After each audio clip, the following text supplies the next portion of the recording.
Nicole from Career Training Australia here with the basics of online courses. You can absolutely do an online course as part of your Year 11 and 12 subject choices.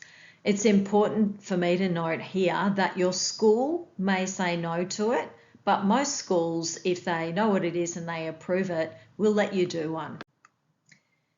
If during COVID you were one of those students who really thrived, loved the independence of it and kept up with their learning, then you're probably a good candidate for an online course in senior. If on the other hand you were a student who really couldn't get the work done, really suffered without having their teacher in front of them, then you're probably not a good candidate.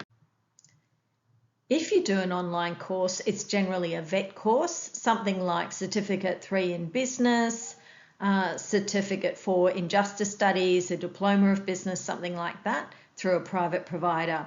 You can also do general subjects through schools of distance education like Brisbane School of Distance Education.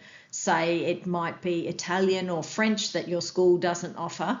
And there are other schools of distance education that are private schools offering that too.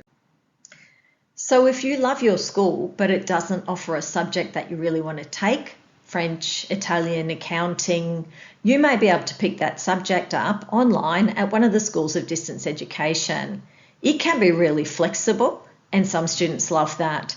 If you do a VET qualification online, that might be an alternative pathway to entry for you.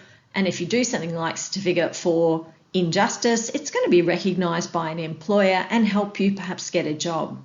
It's certainly going to contribute to your QCE and your ATAR. Lots of potential pitfalls though. If you do a course at a provider that nobody has used before and you don't know much about, it can go very, very wrong.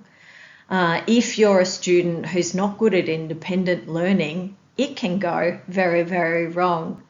If you do a VET subject and that RTO isn't really familiar with schools and they don't get their marks in and your results in by November the 23rd of the year that you graduate, it can go really wrong. And you are definitely going to be up for some extra costs to pay depending on the course you do.